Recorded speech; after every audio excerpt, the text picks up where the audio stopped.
on up to it. There we go. Norris was Harry, wasn't he?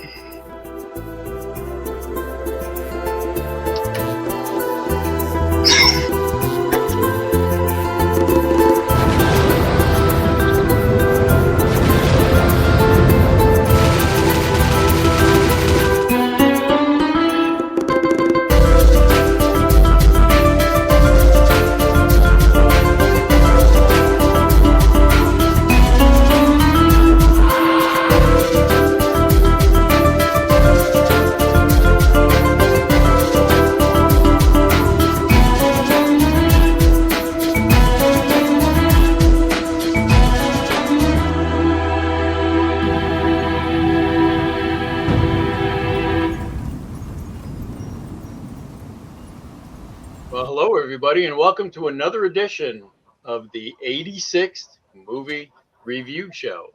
And I'm one of your hosts, Halloween Jack, and over there is another one of your hosts, Johnny Vintage, and down on the bottom, the way he likes it, is the one and only Frankie B. So welcome, everybody. If anybody's watching live, I don't know yet. It hasn't caught up, but we'll find out. There's one person, and that might be you. That's probably me. I have to refresh the screen. There we go. I'll look at it later. Anyway, we had, to me, what I thought was a really fun movie today, and the pick was, of course, Frankie B's pick, and it was The Way of the Dragon. And Frankie, why did you pick this one? Oh, we can't hear you. I muted because I didn't want to cough through the whole intro. Gee, why would you be coughing? He may have picked up a bug. Yeah, I'm sure he did. He's got asthma.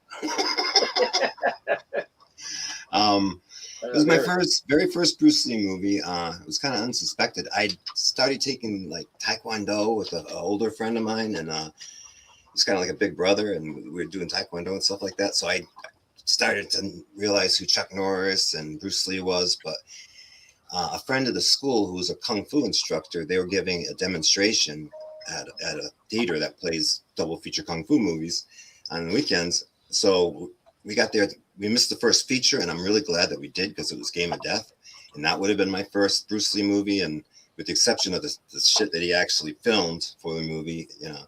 But anyway, this one, it just watching it in the theater, even with the fact that it's dubbed and all the other stuff, and a very, very minor storyline. It's very, very simple, but I just loved it. To me, it's the perfect Kung Fu karate movie, and without overdoing it with the karate, you know, that's the other thing. And the fact it leads up to a huge grand battle at the end between two martial arts giants, and I was just in awe, and I just have never lost that feeling from that, and it's definitely one of my favorite movies. Wow. Yeah, I mean, Game of Death was almost a sad. It was okay, but just the fact that they created a film around, what was it, like 40 minutes of film, and I think there was quite a few people that they had asked to be in it, like Kareem Abdul-Jabbar wouldn't do it, and they wound up using, I don't know where they got a body double for him, but you know, that's what they wound up using. Yeah, because he was one of the students. One thing that I have neglected asking, like, Frank, so you just said when was the first time you saw it, so I'm going to go to Vintage. When was the first time you saw this film? And don't tell me 5 minutes ago. Today. Yeah. I knew it. Absolutely today. Yeah. Man, I got like. So what's your first impression of 26 years on you, man. Well, gee, what a cheerful movie this was that you let me watch. It was so uplifting there at the end. Doc Dredd thinks it's a good movie choice, by the way, and since we're in the Green Hornet, especially given the Green Hornet, and especially with the passing of Chuck Norris too. Yeah, I chose this before that happened. Oh, that's right. That scares me because remember, it's not the first time this has happened with us. We choose a movie and all of a sudden it seems like the actor or actress passes away shortly thereafter, and I picked this movie, and shortly thereafter. Well, I'll tell you, that happened with me at conventions quite often. Yeah. But I'll talk about that later. Anyway, it happened with the movie that Loretta Swit was in, where they what was that? Oh, yeah, that's right. The Devil Times 5. Yeah. And here it is, because now we've doubled down on Chuck Norris, because the other movie we watched that night was it Silent Rage? Right. Yes. Right. Yes. Well, I'm glad we didn't do him in then. Yeah, so we really had it out for Chuck Norris. I totally forgot that you picked this before. That's right. Oh my gosh. Well, picked Chuck before, yeah. I forgot too. Are we cursed? No. Nah. No, I didn't pick the one of Loretta Swit. I think somebody else did. Yeah. That was a good movie. We better be careful. We might not get any guests on this show if that's the case. No kidding. Especially celebrity guests. No, I'm good. Please don't host my movie. So watched it again and enjoyed it once more. So yeah. I believe I first saw this on Channel 5 WNEW New York. Used to do kung fu movies. I believe it was Saturday afternoons. And the weird thing about it, I have the clip. If can you play that? This was the opening. Cool. Love this stuff. Well, this was for the double feature continues with martial arts action at its best. A group of students have mastered the art of kung fu and put their awesome power to evil use. The 5 Deadly Venoms. Next, here on Channel 5. But I don't understand how the title drive-in movie. All right, you can turn it off. I don't understand how you have a show entitled Drive-In Movie and you have like a 50 soundtrack and you're showing kung fu movies. I never understood that, but hey, I saw a lot of them there, including that one, and that was one of my favorites, 5 Deadly Venoms. But if I recall, I believe I saw this on that show, and I'll tell you what, you can't beat a Bruce Lee movie. I don't care. Just sometimes it can be formulaic, like you said. It was he comes in to help. Then he's trying to help somebody, and then you got the bad guys coming in and they get over on him, but then he gets over on him. You get the big battle at the end. But I mean, it doesn't matter. It doesn't matter. It's a Bruce Lee movie. It's great. And I'm glad you picked this, Frank. I hadn't seen it in a long time. So, cool. Okay, well, let's get to what we liked about this movie. And I'm going to start with that guy over there. Mr. Price is Right. Should be fresh with them. No, the price is wrong, bitch. The price is wrong, bitch. Oh, well, I didn't see the rest of it. Yeah. Cool. I like that. Yeah, a former friend of mine got this for me. Oh, one of those. Okay. What did I like about this movie? I liked all the fight scenes. And that's what I liked about this movie.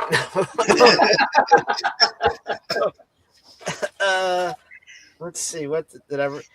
Couldn't follow along with the witty dialogue, huh? Oh well, I'm gonna get to that. I tell you, one of the things I liked is that I wish I was back in the 70s and a young male in Rome when women will just walk up to you and take you home to shag you. She was a prostitute. that was. I mean, yeah, that was. Yeah, I would love the 70s. We're so screwed now. I loved when the first fight scene when the dude that looks like a bouncer, right? The fat chubby guy, and he takes out the karate guy with like one punch. I busted out laughing when that happened. I just was a Wolfman Jack. Guttural laugh. Yeah. Like, y'all, you're all big in karate and you couldn't like miss that punch. I mean, really, just boom. But you know what? That's typical for Bruce Lee movies sometimes. You know, like he goes to a karate school and everybody in the school is getting beat up by 20 guys, and then he takes them all out. I mean, you know, that's what I love about him. I'm sorry. Go ahead. No. It's cool. Please, everybody can chime in. It's cool. We're a stress-free show here. But okay, so Bruce Lee and the girl come home, and the dude's in the place with the gun, and then Bruce Lee does a dart, and then he just drags him out into the hallway, and then just shuts the door. Like, just leaves the dude in the hallway. I mean, wontons for breakfast? Yeah. I mean,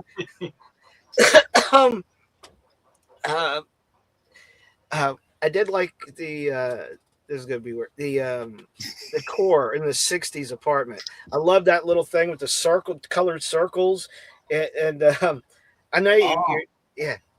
Right. Yeah, what purpose does it serve? It didn't, but it was cool. Plus, they had the beads going down, which beads. I didn't know we were going to talk about the decor. I would have You taken asked better about notes. things I liked about the movie.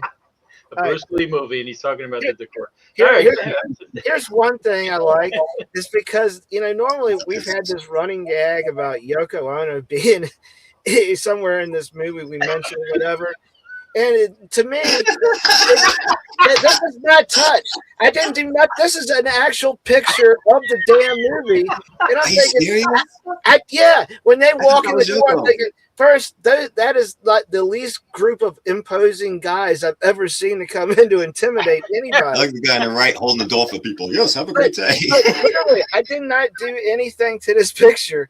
That's the one guy that walks in. I'm thinking, holy shit, Yoko's already in the movie. I don't have to do anything. When you brought this picture up for a minute, I thought it was the band Boston. But look at them guys, man. I mean. Man, nothing intimidates you more than that. Oh, well. Oh, wait a second. No, that was me.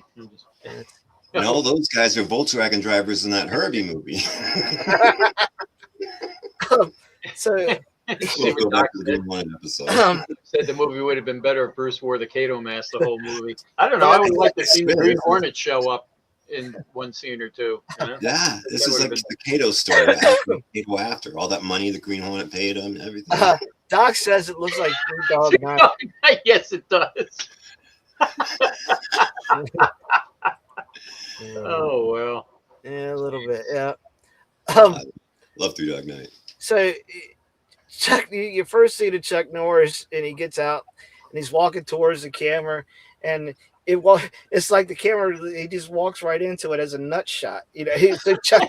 You get the Chuck. Wait Norris a minute, that's your favorite part? I thought it was funny as shit. I thought it was hilarious that the first time you see Chuck Norris, the earliest I've ever seen the man, and he's walking in the camera, and the camera just goes right. He's like right into his crotch. I'm like, yeah, it'd be better if he had a belt buckle that said "Kicks R Us" or something like that. And zoom on the belt buckle. Oh, and I love that nut punch that he did. Oh God.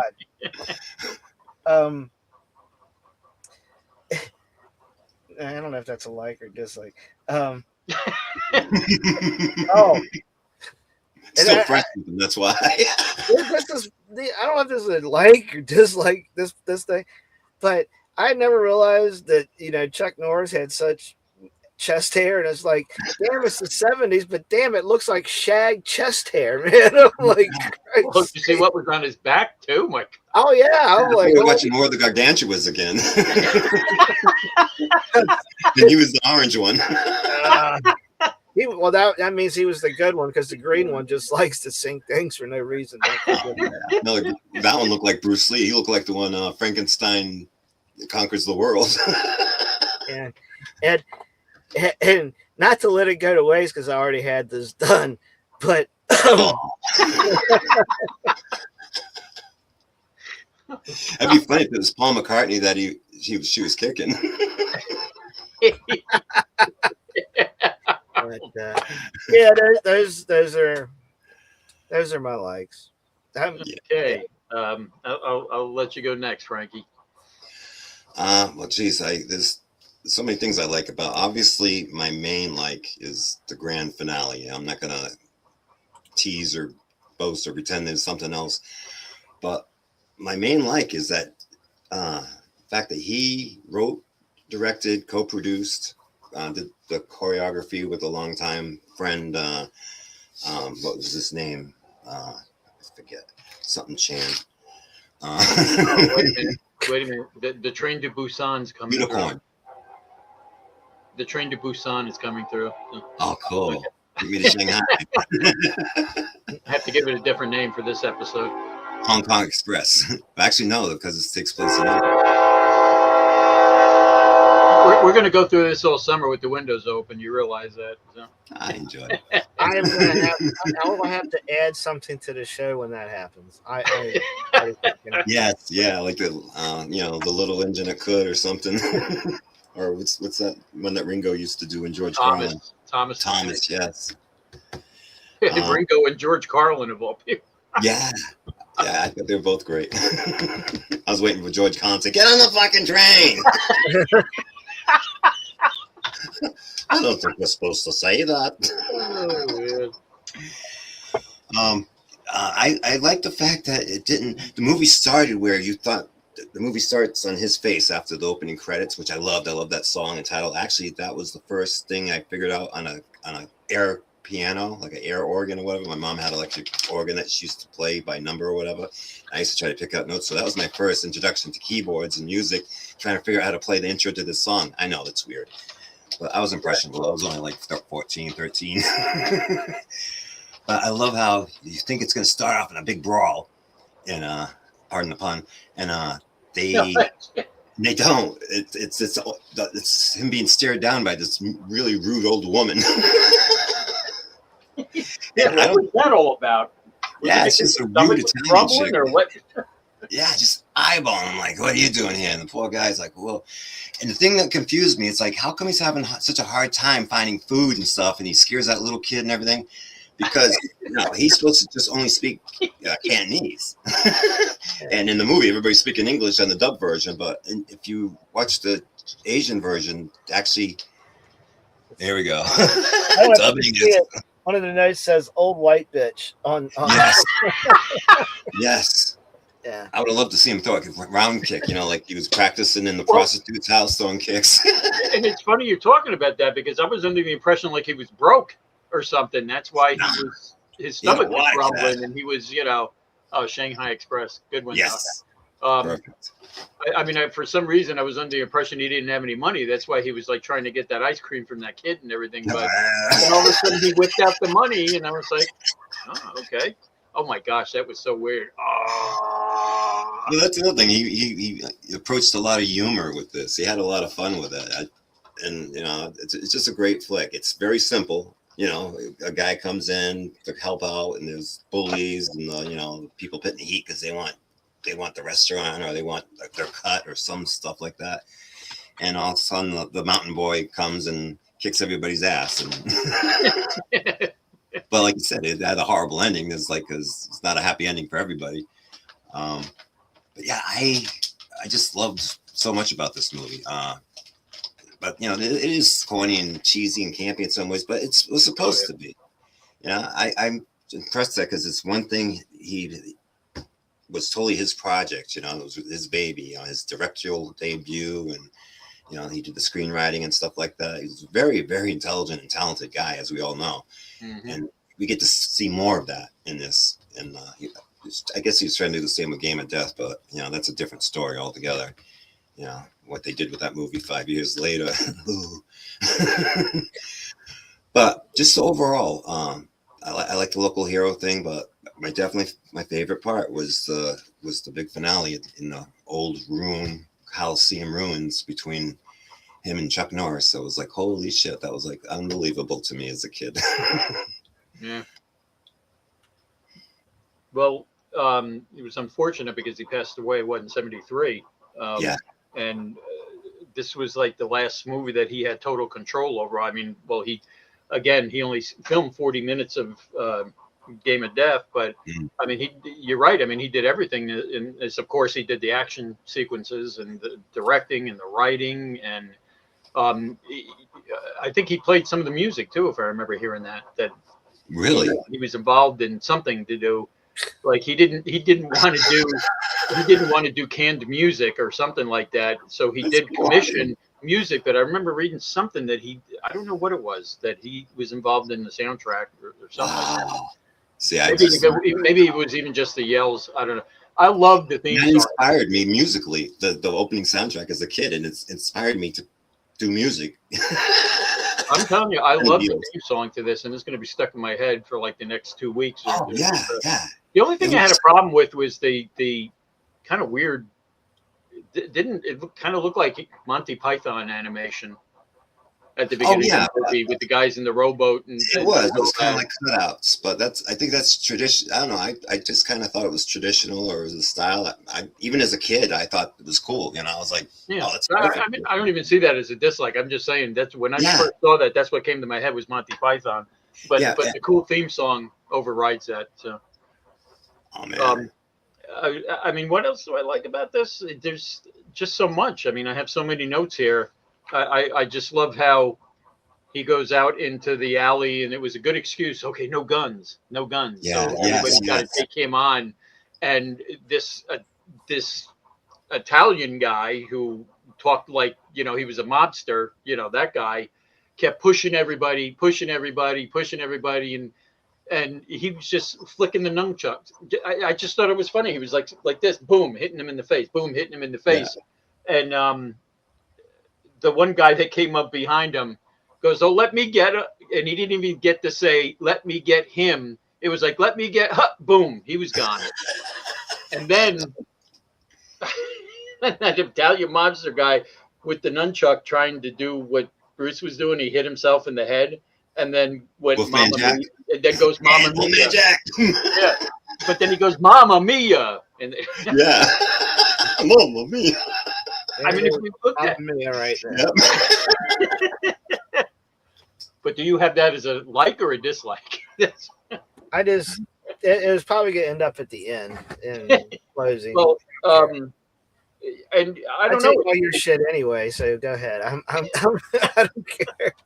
I mean, the beginning of it just kind of threw me off because it was, well, number one, he commissioned the music. I swear, all I could think was the Pink Panther, that music that was throughout that. I swear it sounded like a Pink Panther soundtrack. But I mean, what kind of throws you off about whose picture froze? I don't know. Doc says our picture froze. Let me. Oh, I don't know. I don't see any freezing. Yeah, I still see us on Facebook. So, okay. I mean, to me, this almost I would have almost thought this was going to start out as a comedy, and it maintained that for a long time throughout the whole beginning of the movie, and then like Vintage said, it's like it got serious in the middle, then it got really serious at the end, which I mean we'll talk about. Gee, what other favorite parts do I have? One thing that I did find a quote from was that the reason that Bruce Lee picked Chuck Norris because he was the U.S. karate champion at the time, and he felt, and I mean this is saying a lot about Chuck Norris. He said nobody was going to be fast enough to keep up with him in that sequence, and that's why he picked Chuck Norris. But what was surprising to me is that they did actually land some blows, whether it was accidental or not. Because I think in one of his last movies, I think he did that Jackie Chan was an extra, and he was using a stick, and he smacked Jackie Chan in the face by accident. But he was very, very sorry about that. Mm-hmm. And matter of fact, Jackie Chan had said something to the effect of, he kept acting like he was hurt because he wanted Bruce Lee to keep hugging him. So he kept faking that he was hurt. But that's another movie. But here, give me more of that vibe. Give me more of your vibe. You got some. I mean, here though, it was they did land some blows on each other. So I don't know if they were testing each other or what. But surprisingly, Chuck Norris had said he could not beat Bruce Lee in a fair fight. Yeah, I heard him saying that. Yeah, and that's something for him to say that about Bruce Lee. What else is my favorite parts? I don't know. I have a few dislikes. Okay, let me see. Well, other than his Bruce Lee's widow, always said this was her favorite film that he had made, Oh yeah, because it and was a part of the soul. I thought it was funny too. They did not have the permits to film in downtown Rome around the Colosseum, Wow. but they Who's did it gonna stop anyway.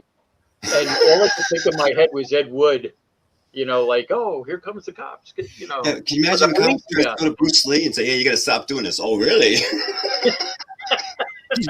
That's true. Who's going to stop them? It's Bruce Lee. Let him go. It's Yeah, but Kato. it was just all those little touches. Like I said, the guy saying, "I'm going to get him," boom, he just knocks everybody out. That guy throwing everybody at him, and him just gosh, they should have incorporated it. See, they should have done this with the Green Hornet. That's the way they should have Yeah, done it. yep.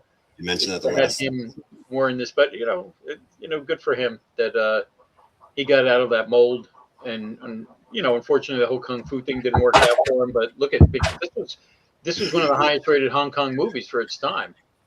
I mean, I think in one of the all time for a while there in Hong Kong. So good for him. Yes. Okay, so we're going to get to some dislikes. I'm going to start with you, Frankie, if you have any. That might be quick. I guess I know this movie's not perfect, and I know the dubbing wasn't done perfectly, but actually in the American version, the dubbing was actually sometimes used to advantage. Like when he's trying to ID the girl's car, it's like, "It's a Rolls." I don't know. It just cracked me up.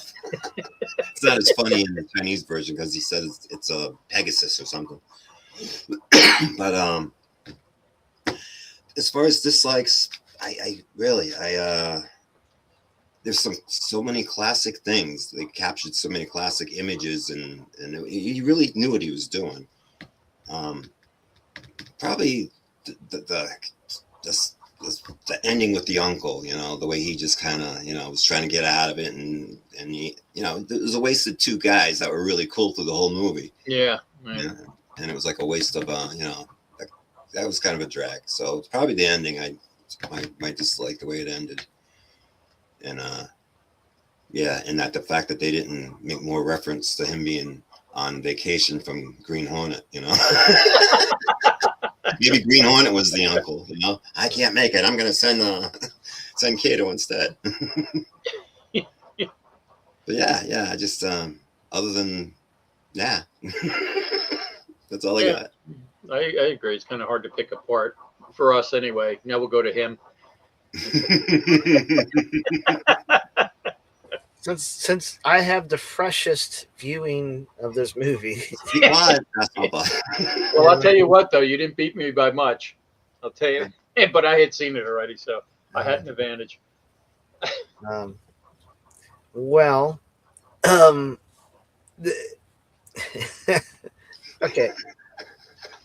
I'm gonna start. I was watching this in Studio B, the carport, with my headphones on and listening to the dubbing. Actually, I missed the first 5 minutes because it was in Japanese. I'm thinking, damn, did Jack send me a Japanese version? And then I figured I could change the languages. But well, don't feel bad. I did the same thing because even in the dubbed version, even in the regular version, it started out in English. And then all of a sudden they started, and I turned the subtitles on thinking, okay, well, they're going to start speaking English. And like you, I didn't realize it, and I changed the audio. Yeah. So I don't feel bad. Let me tell you, with the headphones on, what I noticed is that when they dubbed this movie over, they were in a room that was probably too big because it has a slight echo into it, right?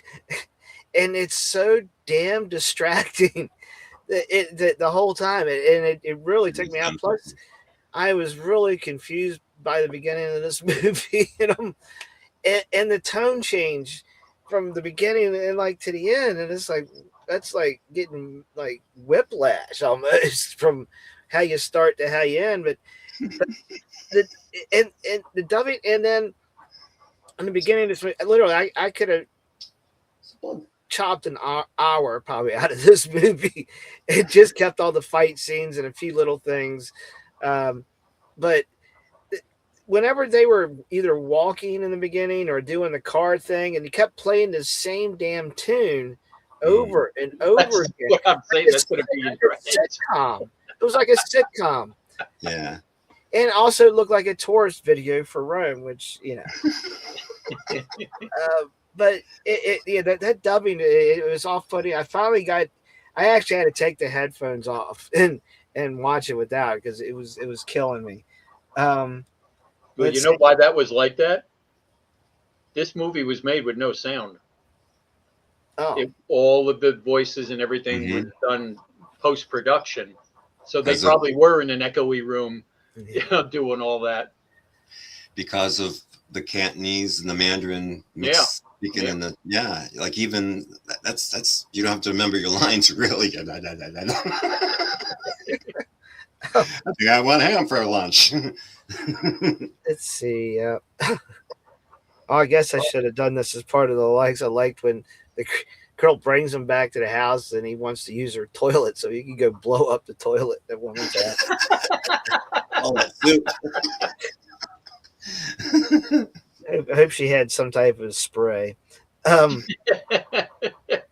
right. Okay, somebody fill me in again. Maybe I missed something. Why are they so interested in getting this fucking Chinese restaurant? I mean, it seems like they're going through a whole hell of a lot of trouble to get a Chinese restaurant, which doesn't look like it has much clientele. When you have more staff than clientele, you need to not have as much on staff. That's just business 101. But I mean, I think it had to do with the property it was on. It wasn't Yeah. the Plus, they were restaurant. scaring away the clientele. They were chasing them out before a lot of them even walked in the door. The bullies. okay, so it was for the property because and that's a lot of trouble they were going through to do that. But Yeah, anyway, it's simple. Okay, these bad guys want the run. Yeah, the because restaurant. didn't you hear that line she said at the beginning, which I of course thought was like a double entendre when she said they want to get their hands on my property. I was like, Just said, hey, lady, hold on. Second one today. I think she wanted to get her hands on Bruce Lee's property because Yeah. it's the vibe I was getting through the movie. Oh, I She's forgot like, this "Woo, one. woo." That's the Marge. That first alley scene where they were fighting up against the wall. I swear it looked like it was Pee Wee Herman's bike from Pee Wee's against the Best wall. bike in the whole world. It's not a dislike. It's just I had it in my notes and overlooked it. It's right above Mamma Mia. oh yeah, And I loved when Bruce Lee told the other Chinese dude to tell the dude that looks like Paul Ellering from wrestling. Because, yeah, right. That's how I can think. Yeah. yeah. But he told him, tell him do such and such, and then the guy tells him such. It's still in English. What the fuck did they translate? Bruce Lee tells the other dude in English what to tell the other dude, and the other dude repeats the same exact thing in English to the other guy. I'm confused. The little shit I noticed. Observations. And I love at the end with the uncle when he gives the whole monologue and does the whole evil laugh at the end. So cliche, but yeah, that's probably what would have been like. I saved that one for later. Okay, what did the other guy that looks like Yoko Ono, did he have a megaphone, or does the old Coliseum have an intercom system where he keeps yelling over the intercom to Bruce Lee? Did y'all catch that? Yeah, Acoustics. It's like U2 playing in Denver, Like, you mean when they kept saying you're going to lose, you're not going to win? I know it was kind of that was a echo of the big Coliseum. And you brought up a point where it was kind of like they didn't have permits to be at the Coliseum, which means that the fight scene wasn't in the Coliseum, which is pretty obvious because they had these terrible paintings of the Coliseum on either end, where it's obvious they're in a room somewhere. It's distracting. Yeah. If Frankenstein from the 1930s can have some type of cloth atmosphere, it looks more realistic than 1972. You're just not trying. All right. By the way, the whole Chuck Norris in his chest hair. He almost, at certain scenes when he's fighting, looks like he's in mid transformation to turn into a werewolf. Either that or a chia pet. One of the. Or King Kong. Now, the ending for me, I didn't care. Like, it's a downer. Did Bruce Lee really have to break Chuck Norris's neck? I mean, he's pretty much down and out. Couldn't you just punched him in the face and left? Or is it an honor thing? What do you think? Yeah, he just wouldn't stop. He just put him out of his misery. He's already broken. I mean, he probably would have kept going. Yeah. Couldn't he just it's just broke both his legs? I don't think he's going to get up anytime soon after that. But who knows? He might have come back to get revenge later on, so maybe he was better off. Yeah, maybe you should throw him in a well like they did in Silent Rage. Yeah. Yeah, and that didn't work either. So yeah. All right, I'm done. I think that's everything. I don't even know what I'm gonna. Well, gee, do I have anything left? Yeah, the chest hair, that was a little distracting. And what was with the kitten? I thought that was just a cute. The cats were all over the place and kind of worked them But in. I don't know. I thought that was really weird. I mean, was that made from his chest hair or something like that? Is that what The kitten? I love how the cat meowed. It sounded like Bruce Lee. Oh yeah, well that part I liked when his meow started to fight. But I mean, I love when they were doing the big I know there was a lot of a lot of humor in this, but I don't know. I just thought the cats were not the right thing for the. What it is, you had a cute piece of pussy waiting on two men to fight it out, and she was going for the winner. That's all it is. It'd be great if Bruce grabbed the cats and used them like nunchucks. Oh, that's a good sound. I think I'll use that. That's what that disclaimer in the credits is for. No animals were actually harmed in the making of this. I don't think there was. Yeah. Trying to think what else I really didn't like. It seems like in all these movies, I mean, do you think there'd be one decent fighter out of all those guys? I mean, why is it that it's always all these? And I understand it's a dramatic thing to make Bruce look like a badass, which I don't think you have to do that. I don't know, the way everybody folds the minute, somebody punches him or something. And I swear all of these movies have to have that one skinny Asian guy that is like the second in command to the main boss, and he's such a wimp. I was so happy when the boss shot him at the end, because you know what I'm saying?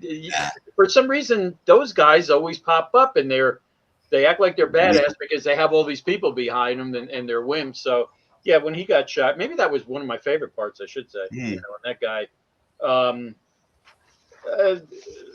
I don't know. I really can't pick too much of this that I didn't like. It had to me a little bit of everything in it. It did have the humor, but like I said, it was weird the way it started. I really thought it was this. I mean, I remember the first time I saw it, I thought, is this going to wind up being a comedy? But it certainly wasn't. And like you guys, I didn't like the uncle turning. That was like really, and it was a lame reason.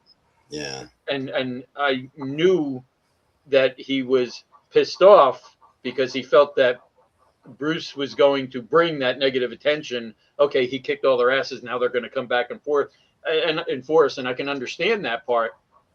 But to totally turn like that, I don't know. Well, he was in on the deal with the restaurant. He was thinking, he'd make out with the deal because they pay him good for it for whatever reason. Yeah, but still, I mean, like Vintage said, you kind of felt like he was a good guy, like one of the good guys throughout the whole thing, and then that was, I mean, I have to admit, it was kind of a shocking thing, so that's what they were going for, that's what they did. But other than that, I don't have much more negative to say about it. Except, well, he already covered the old white bitch in the beginning. So that was on my list too. I didn't exactly put it that way, but yeah, I put the old white hag. I think that's what I listed her as. But that's. I mean, I don't think there's much to dislike. One thing though that I don't understand about this movie, when they overdubbed Bruce Lee, that was not his voice. No. I don't think it was in any of the other movies. Well, in Game of Death it was. In Game of Death, they actually did use his real voice. Oh, yeah, because that was filmed like in Enter the Dragon. That was his voice. because that was But I American. mean, I don't understand it because he talked. I mean, you saw him in the Green Hornet. I mean, his English was. He very has a good. unique. I liked the way he talked. It's Yeah. cool. But I mean, other Always than that, no complaints. Mm-hmm. All right, so I guess we're getting to the rating part of the show. Eeny, meeny, miny, mo. I'm gonna go with you first, Frank. We'll go with you first, Frank. All right. I know this movie lacks perfection, and yeah, you're right about the things you point up, like the use of the score and stuff like that. But I have to take all that in consideration with the time and the type of movie it was and how it affected me and the timing of it and the full result of it and the fact that Bruce Lee was like so involved in this. It's my favorite Bruce Lee film also of at least the 5 that you can mention. And I know it lacks, good things here and there in production value and stuff. And the storyline wasn't that great, but there's some iconic captures and I don't know, just as a whole, the movie to me is a 10. It's always been a favorite, so I'm sorry, John. I'm going to go way at the other end, I know, and that's okay because that's all balance. It's yin and yang. But this movie to me personally, not because it was super well made, but because what it means to me and meant to me, it's a 10. I have to give it a 10. Oof. You all right, Vintage? You need a minute? Most of Bruce comes back. It's not my ass that's going to get kicked. I am. I don't know. Should I give him my rating and really make him pass out or what? Oh man. Oh no. Maybe. I might encourage him to give a higher one. Maybe something that's actually on the board. A 10. All right, Vintage. Go ahead. I know. I've got to back check here for something. I gave it 10 before. And how fucking ironic is the other movie you gave a 10 is to another Lee movie, but a Brandon Lee movie. Brandon Lee, yes. Yeah. Yes. And you gave Rear Window a 10. But, Yes, of course. Those are your 3 10s. Yeah, and I was chintzy with the last 2. I held out on those, but The Crow, that was an easy one. That's an easy one. That's a 10. And we didn't even rate that one then. Yeah, I know. I'm sorry, I know it's not the perfectly made movie, It's but okay. to me, I don't really fault it. That's because of how it affected you when you see it. You got to see it early on. I saw it today. So people love that Hanuman movie. And it was thought the greatest thing ever. And it's like, are you freaking kidding me? At least these guys, they at least consistently look like they're interested in fighting. When they were fighting in the Hanuman movie, it's like, and they're like, yeah, I'm tired. I just fight. It's a take. It gets hot wearing them black beanies all the time. Yeah. All right, well, go on, HJ. What you giving it? I'm going to give it a 9.5. I'm only taking 5 points off for Chuck Norris's chest there. Other than that, would have been perfect to me if they had shaved him. No, wait a minute, though. He had 70s. He had his shirt off in Silent Rage, and he wasn't that hairy in that movie, so they must have made him shave. So either that, maybe they glued some hair on him so Bruce would have something to pull off and go.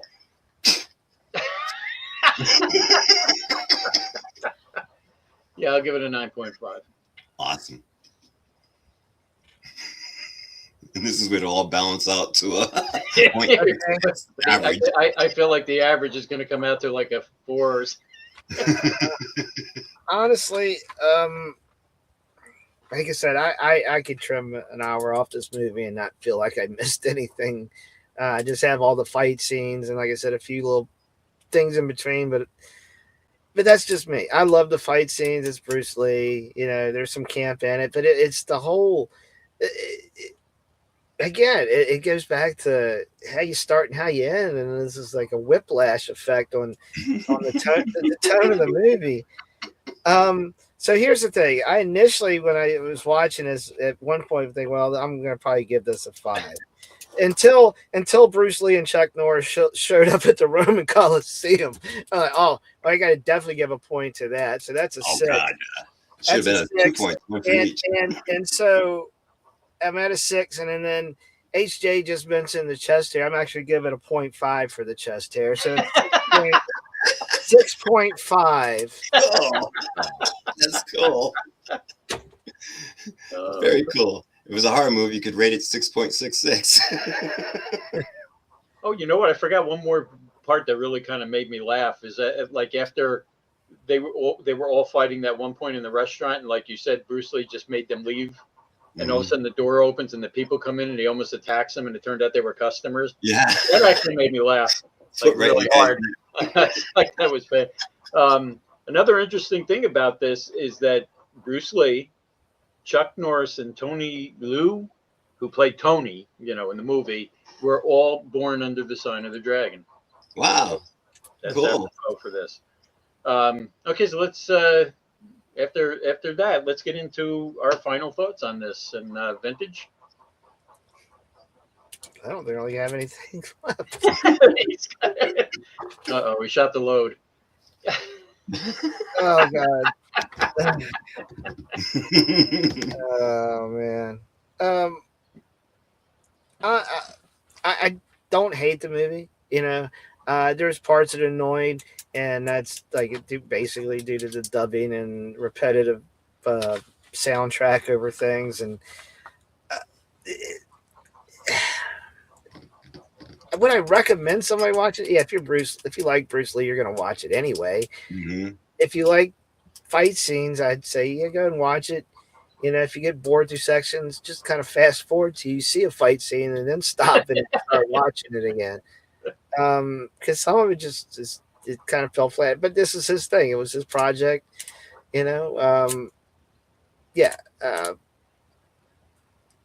If there's nothing else to watch, if that's the only channel you have and the only thing that's on is that, then I guess you're gonna watch it. But okay. If I was to watch it again, I'd go to YouTube and just say fight scenes from the movie and then watch that. I think that's probably what I would actually recommend anybody else to do. Just do that. But yeah, there's I'm at sorry. least 3 really awesome fight scenes. Yeah, I'm sorry. Human drama? Jeez. Come on. Oh yeah, All that character building. All them karate fighters. Where do you get time? You're working at a restaurant. All right, well, we're down. Let's all get changing our karate gear, go out back and practice karate. And they coming back all sweaty. Yeah, and then we got to come back and change into our waiters' outfits. Yeah, dripping with sweat. So yeah, there's no. Anyway. Gee, for somebody who didn't have anything left to say, well. All right, Frankie, final thoughts. Yeah, I wouldn't want to eat at that restaurant. I'd be like, dude, really? It's so good. Get out of here. No, I don't want any mushu.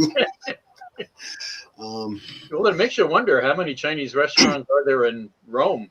Anyway, Yeah. Well, it's true. I mean, the bad guys were chasing them out. So we didn't even see a lot of the customers. So they had a lot of free time on their hands to practice karate. And, so they could defend the restaurant. Until Bruce showed up with his Chinese boxing.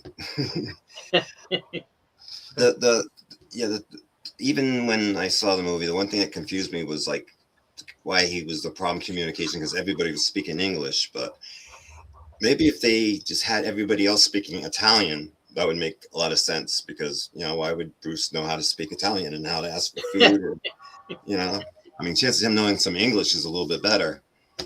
But I don't know. To me, that's if I could only take like 10 movies or 20 movies, hopefully more than 10, to wherever the next step is, this definitely would be one of them. To me, it was actually my first real martial arts movie, and to me, it remains the best. And he didn't even kick anybody's ass until like 30 minutes into the picture. Yeah. Instead of other movies, like it's all constantly fighting, which that last Hanamu, whatever is Hanamu, man. Which I was grateful, because that was actually enjoyable, because that's all they did in the movie was fight. It's not like the one prior to that, which they attempted. Anyway, this movie will always remain close to me, and I love it, and I'm glad you guys got to enjoy it. Well, most of you got to enjoy it. Well, I'm glad you picked it because, like I said, I hadn't seen it in a long time, and it's unfortunate, but you have to cherish the movies that he made because he didn't really get to make as many. I'm sure his career would have gone on and on and on and on. But again, this entertained me from beginning to end. I didn't fast forward anything. I didn't look at the time to see if it was over. It was no, a great pick, Frank, and I enjoyed it very, very much. So thank you. And I don't dislike watching it. I'm glad I got to check it off my list of movies I hadn't seen yet. Chuck it off. And, that's what's good about this. Whether we have seen it before, or in my case, I hadn't seen it in a long, long time. So that's what I love about what we do here. And speaking about what we do, coming up Tuesday, we'll have 2 more episodes of The Green Hornet. I believe. Which ones are they? I always lose track. 15 and 16, or did we just do those? We did 14 and 15. We did 14 and 15, so 16 and 17 will be coming up. Yeah. And then, like you said, I think there's a 2-parter after that. 18 and 19 are 1 and 2, yeah. And then next time on this show, we got Vintage's pick of Harvey. And then after that, oh, cool. We predict you'll greet Harvey with laughter and rousing applause. How do we know? Because for 5 long years, audiences did just that on Broadway for the most talked about Pulitzer Prize-winning comedy of our time. And now at last, Harvey comes to the screen, better, richer, funnier than it ever was on the stage. Starring James Stewart as Elwood P. Dowd, America's most amiable citizen, with hilarious Josephine Hull and a grand cast. And once again, the critics are raving. Says Luella Parsons. Let's get what Laura Parsons think. Who's that? I mean, if she gives it the okay, I'm down with it. Yeah, who the hell she is? Walter. Walter Winchester? And Hedda Hopper. Hedda Hopper. That's Headley. Headley? They're making these names up. You know where that's from? That's from Blazing Saddles. They always called Harvey Korman Hedda. Headley.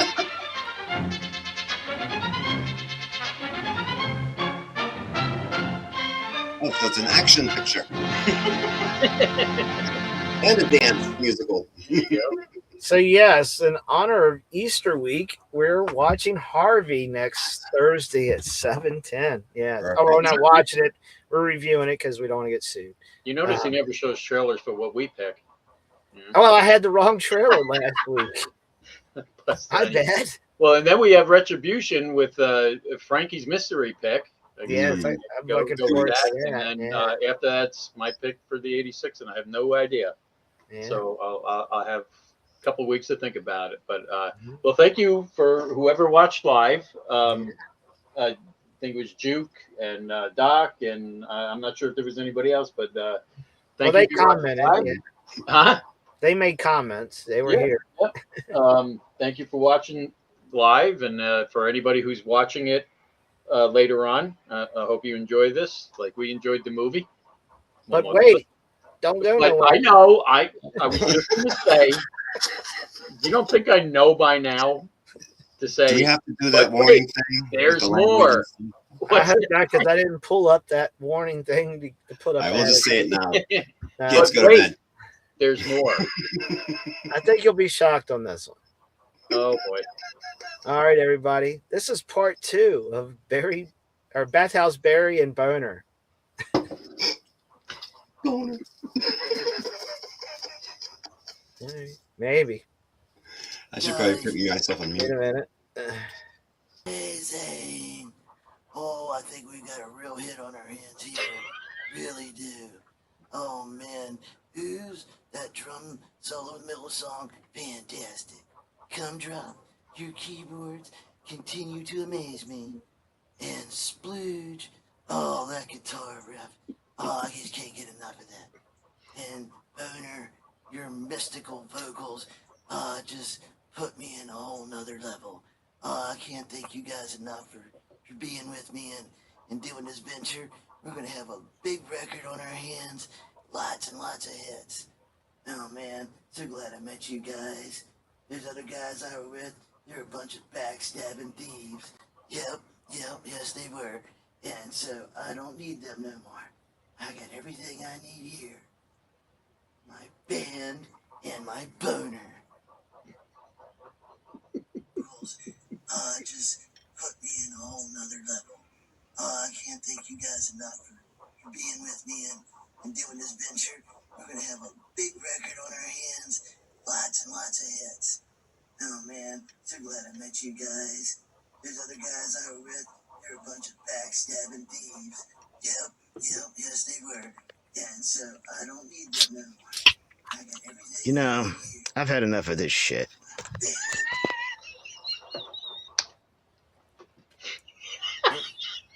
Alright guys, wanna try the next track? Hey, I've had enough of your shit. What do you mean? You know, this whole backstabbing, thievery bullshit that you keep spewing. Well, it's true. Y'all stole my stuff. Like what? Like the Bad Five. You mean the show that's supposed to be my show? Yes. And that you were going to want us to put on Vintage's channel? Yes. That we put on Vintage's channel? Yes.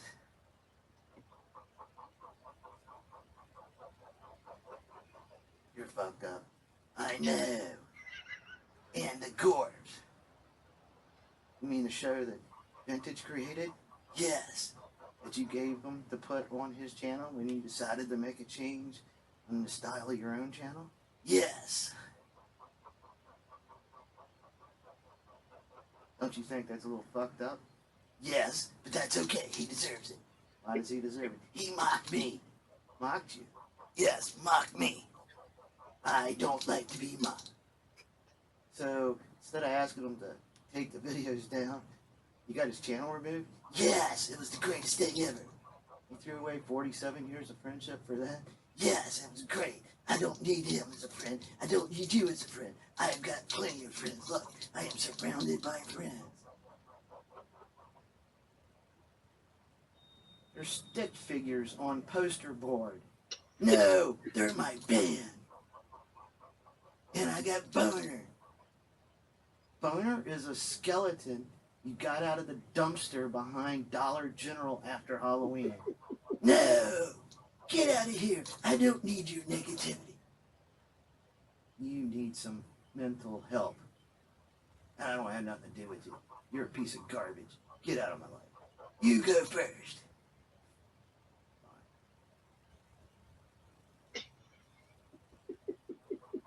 Guys, I'm sorry you had to see that. That's a real bad side of me. I don't like to show it. I apologize. Y'all mean the world to me. You're like family. This is like therapy for me. Good thing he left. That little lush. I'd have kicked his ass. What'd you say?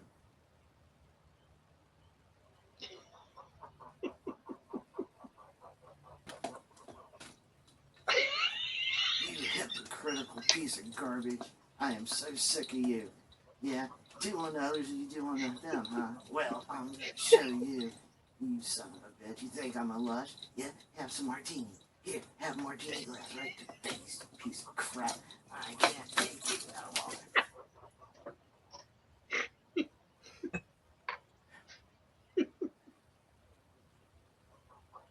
Sorry y'all had to see you.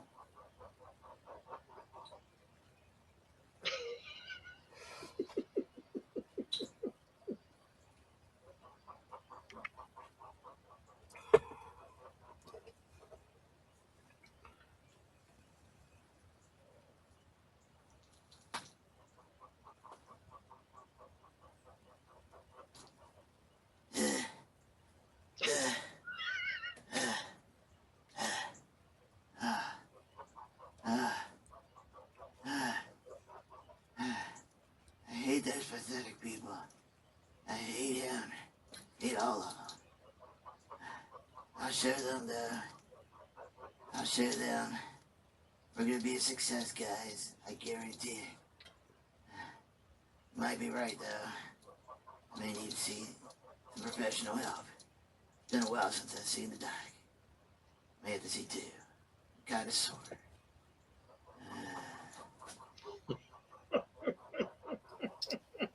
So sad. Oh no. See, Frankie P's kicked his ass. Now Jersey Devils kicked his ass. Jenny must be in training. He's gonna really whoop his ass. Well, y'all have to find out next week for part 3 here on the 86th. Yeah. And on that note, I hope everybody has a great Easter weekend. Yeah. And we will Happy see you on. And what? I said Happy Easter. Happy Easter. Oh, wait. Uh-oh. What? My sides are hurting. That's what we aim for. Side Thank splitting you, Jay. humor. That's what he waits for. He waits to see the end. Because you never know. All right, everybody. Well, After that, I need a cigarette, and I don't even smoke cigarettes. I need to do something after that. I don't know what. So thank you again, everybody, for watching live. That's going to watch it later. And boy, if you see that, you're missing something. So everybody have a great Easter, and we'll see you Tuesday for the Green Hornet, and then next Thursday right here on the 86. So thank you for watching. Peace out. Peace out. More Bruce on Tuesday.